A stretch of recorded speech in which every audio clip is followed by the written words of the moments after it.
છે. આપણો આજનો પાઠ છે ધ સિમ્પલ પ્રેઝન્ટ ટેન્સ એટલે કે સાદો વર્તમાન કાળ. મિત્રો સાદો વર્તમાન કાળ ક્યારે વપરાય એ પહેલા આપણે જોઈ લઈએ. જ્યારે કોઈ પણ ક્રિયા રોજિંદા એટલે કે દરરોજ અને ટેવવશ એટલે કે આપણે ટેવ દ્વારા થતી હોય તેને સાદો કાળ કહેવામાં આવે છે. ઘણા મિત્રો સાદો વર્તમાન કાળ અને ચાલુ વર્તમાન કાળમાં કન્ફ્યુઝ થઈ જાય છે. ચાલુ વર્તમાન કાળ એટલે શું? તો કે જે ક્રિયા અત્યારે ચાલુ છે એ દર્શાવવા માટે ચાલુ વર્તમાન કાળ વપરાય છે અને જે ક્રિયા આપણે દરરોજ કરીએ છીએ તો આપણે કેવું મુજબ કરીએ છીએ એ બતાવવા માટે સાદો વર્તમાન કાળ વપરાય છે. ચલો આપણે જોઈએ.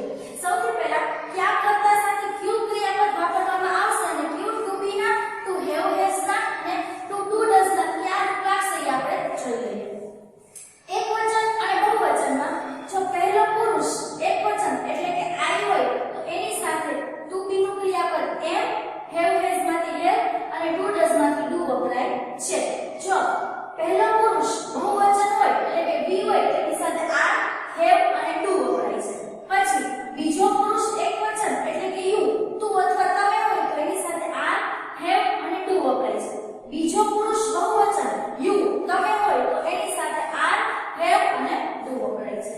ત્રીજો પુરુષ એકવચન એટલે કે હી, શી, ઇટ હોય તો એની સાથે ટુ બી માંથી ઇઝ, હેઝ અને ડઝ વપરાય છે.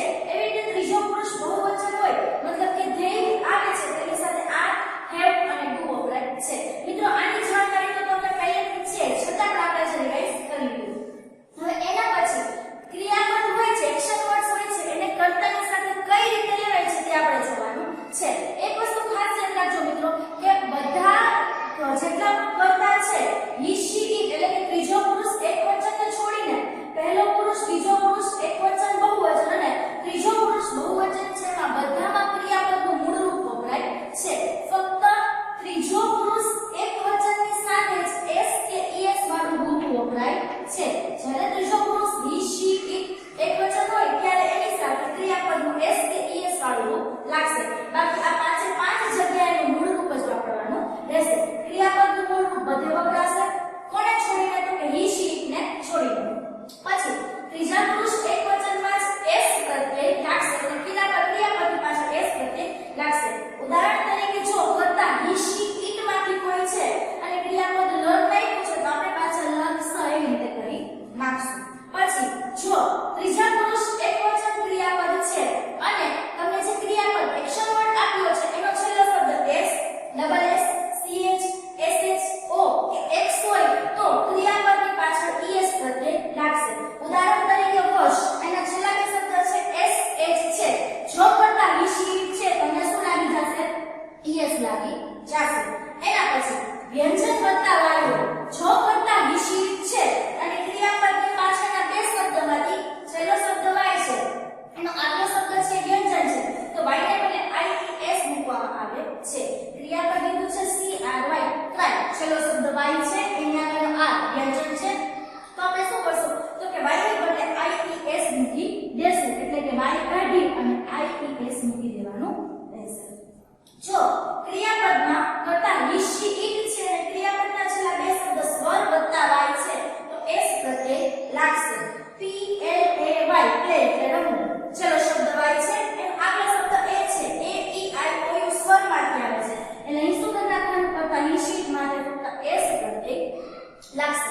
આ જેટલા રૂપ છે એ ફક્ત આને જ લાગુ પડે છે. બરાબર છે? ક્રિયાપદ રૂપ આ બધા માટે આવશે જ્યારે ચાર નિયમ છે કરતા હી, શી, ઇટ માટે લાગુ પડે છે.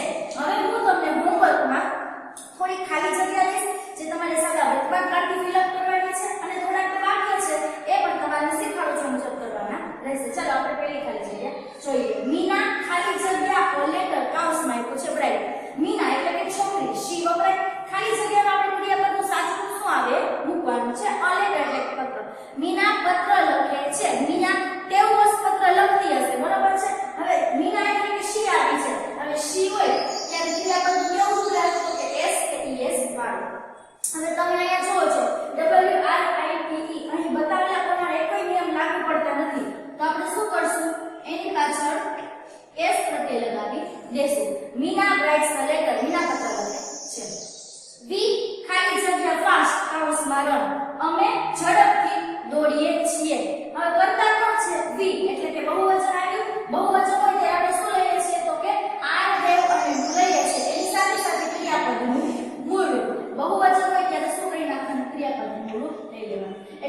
run fast. અમે ઝડપથી દોડીએ છીએ. Yes it is. Listen. હવે આગળ પ્રશ્ન. Who opens the door?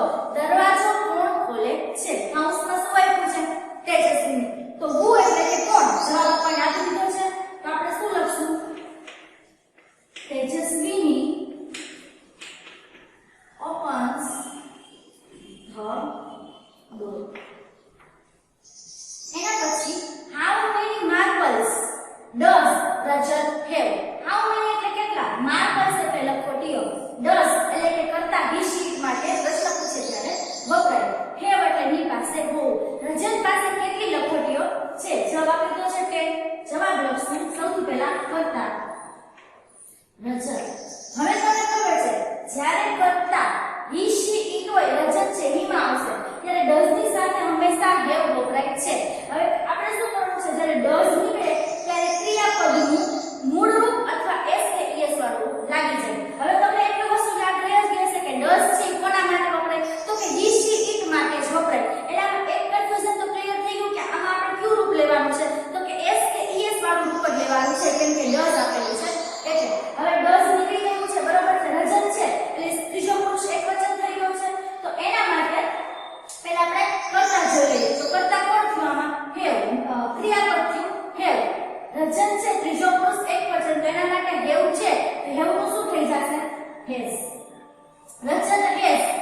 કેટલી લખોટીઓ છે? કૌંસમાં આપ્યું છે 10. તો લખશું 10 marbles. Rajat has 10 marbles. રજત પાસે 10 લખોટીઓ છે. મિત્રો આમાં ક્યાંય એક્શન વર્ડ આપેલો નથી બરોબર એટલે have ની પાસે હોવું એક્શન વર્ડ બનશે. આ વસ્તુ ખાસ યાદ રાખવાની છે.